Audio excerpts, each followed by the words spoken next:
Hey there, today I'm going to be taking you through an end-to-end process for data center supply chain management and warehousing. So when you first log into Matrak, what we're looking at is the dashboard, which gives you an overview of your site progress. So as we can see here, for this particular data center, we have a basement and 3 levels, and we have these various stages of products that are being received. We can choose which particular products we care about. At the moment, we're looking at generators, but we could look at chillers and see the results for those as well. And the good thing about the dashboard is that not only tells you where you're at today, but also where you are against your schedule. So if we go down a little bit, we can see this run rate report, which is showing how many items were ordered each day. You can see we had 5 generators ordered today, and in order to hit the deadline of April 30th, we would need to do 2 per day from here on out. And so you can set this up based on what's been received to site, requested to site, or in storage, and so on. And that will show you all of the different statistics. So it's just pretty easy to get that snapshot on how your project's traveling. So one of the main ways that people use Matrak is through the interactive drawings, as this gives you a really visual representation of what's required and where things are at. So I'm going to go to the plans and drawings page just to give you that quick overview. So we can see our data center plan here, and we can actually see all of the different products that are needed for the project are interactive, including the rooms as well for checks or activities that need to be done within a room.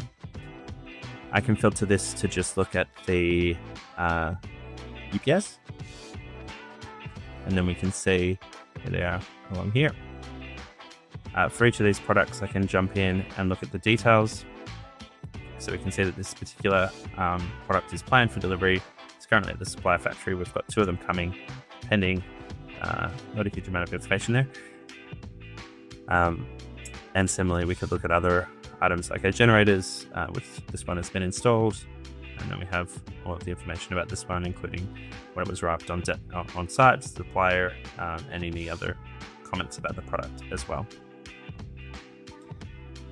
And so the core of the system is that individual products will move through that supply chain, going through planning phases, purchase orders, delivery, warehousing, request to site, and then finally installation and commissioning. And that can include quality checks and other things if you like. But for today, we'll just look at that first part of the supply chain. So obviously this is pretty useful to have this information all tracked in the one spot. But the first question is, how do you get the system set up? How do you get the information in there? And so I'm going to start by looking at these 2 areas where you get the data in. So we have down here Connect, the Matrak Connect module, which is where we can integrate with platforms to fetch information automatically from your suppliers and from your team to keep all of this updated. And then the import data page, which is where we put in the specific rules for how to process that information and actually track all of this visually and from purchase orders and other areas. So as part of the setup, I'm going to go into the Matrak Connect section. And so here we can see the main ways that Matrak is able to automate some of this work. So firstly, we've got this upload file sections, which I'll show you shortly. And this is where anyone can upload documents into Matrak, which could include the drawings, bill of quantities, purchase orders, bills of lading, shipping, packing lists, any of those documents that contain information about your products. You can also either request the files from other stakeholders, which could be your suppliers or your clients, or you can have them just email particular documents to import at Matrak, and then that will authenticate everything and then actually be able to update information accordingly as well. Next, we have these custom rules, which is where you can actually automate a lot of the activities and set rules within Matrak. So as an example, if you're receiving goods to a warehouse, you may require that the person receiving the goods takes a photo, and so they can't actually say that anything is received without having photo evidence. And similarly, if all of the orders for a particular zone have been ordered, you might want to update that whole zone automatically to say that its order is complete. And then here we have the Connect platform section where you can actually be ingesting this data automatically from the tools you use. So it could be Connect, Procore, Autodesk, Salesforce. There's actually hundreds of different integrations that you can use. And so these will be able to pull the information directly from where your suppliers are already sending it or where your team is already storing it, and then either push that into Matrak to keep things updated, or vice versa. We can take the information in our system and then push that into your reporting platform, your ERP, anywhere else. And so that's how we would typically get the first documents into Matrak via those integrations. But if we go into the import data section, we can show you how to load that in yourself. So I'll show you a couple of typical documents that we would load into the system. So this could be something as simple as the drawings for a project, which may have all of the different items listed on the actual project itself. Or it could be things like purchase orders that that relate to the materials that have been ordered and when they've been shipped. So what I'm going to do is drop some of these files in. So do one of the drawings. And so we can see that the system has identified this as a construction drawing already. And then it's going to start finding information from that drawing to be able to extract. So this would be, for instance, the different products that need to be ordered can all be extracted from the drawings and made interactive this way, as well as information about POs and other products that you want to have tick off automatically. And so this construction drawing has identified 52 items to be able to create. We can download them to view the details or view them on the details tab. And it's all based on these AI systems that are able to look at what you want to track, and you can essentially just chat to it to say, this is the information that I want to extract from these documents. And then anytime it sees a matching document, it'll start loading that information in.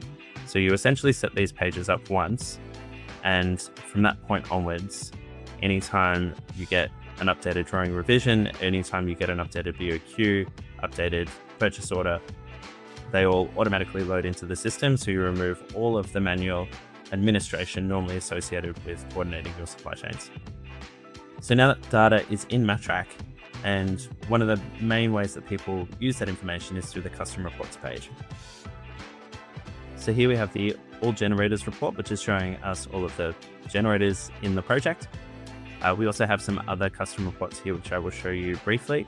But the goal of this page is that everybody basically sees the information that's relevant to them for their role. And so they can just come in here every day and see exactly what they need to tick off. And everybody can have different views depending on what they're responsible for. So here we've got the generators on the project with all of the information about them. It's a lot of information like this. So I'm going to simplify it by grouping it by the status of each product. And so now I can see which items are planned, ordered, in transit, requested to site, installed. I can also link that information with my warehouse areas as well. So we've got these 16 items which are in storage. I can go to the right. I can see all of the information about the dates for them, quantities, supplier names, comments, and we can also see the different laydown areas that these products are located if I need to quickly find them.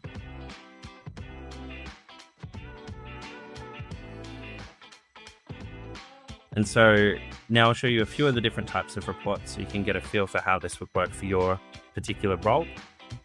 So we can look at the long lead look ahead. So these are the products that are expected over the next 60 days.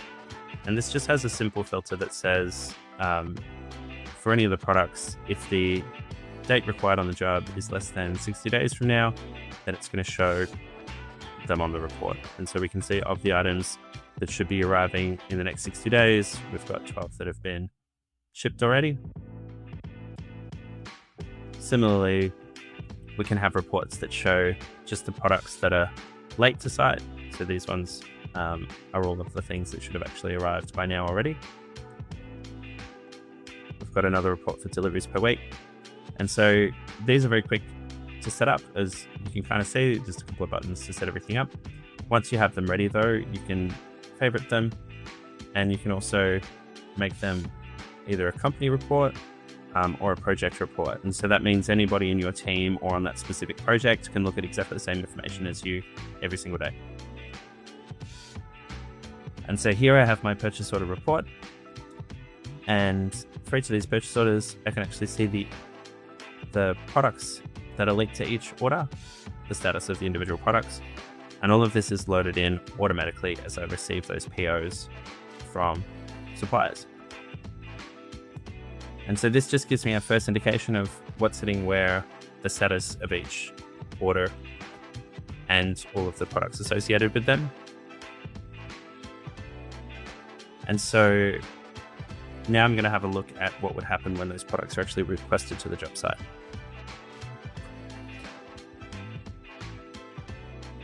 I'll quickly show you exactly how those POs can be loaded into Matrak automatically to reduce or completely remove most of the manual effort. So I'll go to the import data page. I can drag and drop my PO just as I would any other document, or I can have it fetched automatically as part of the integrations. If I look at this purchase order here, I can see that it found 7 items, and this is actually the rules for how it identified the product. So for each PO, we want to capture the PO ID. We know that if we have a PO, that the order's been placed, and then it extracts all of the vendor and other information into the system.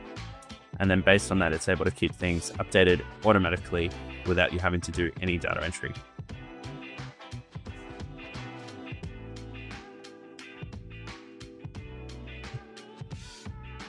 So now all of the information has been loaded into Matrak. We have the full bill of quantities for the project. We've received a purchase order. We've loaded that into the system, so we know what's coming to the warehouse. And now our next step is to actually receive those goods and load them in. So for that, I'll be jumping over to the mobile app. So just like the web application, we've got the drawings, so we can see all of the different products that appear here as well, and dive straight into any one that we're interested in. And for this purpose, I'm going to say that I've just received some goods on a truck and I need to scan them into the warehouse. So the way that I do that is I open up the QR code scanner, and you can see I've scanned that product already. And I'm going to place it into a laydown area, confirm that, and now that is done. And so if I want to scan the product again, and I go to the details page, I can see that in the related tab that it has been logged into that laydown area now as well.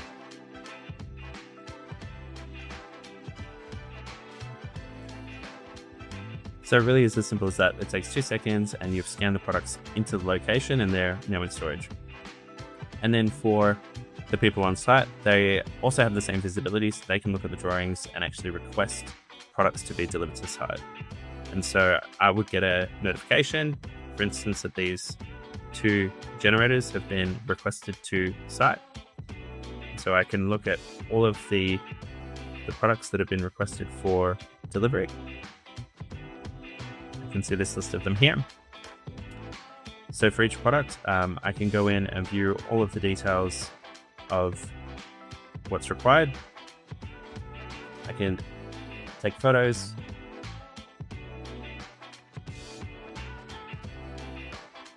and next, and I can even mark it up if there's condition errors that need to be rectified. I can add that in there as well. And then I can also see the related information. For instance, I can see that this is in the laydown area and that laydown area is full, so I know exactly where I need to pick my products from.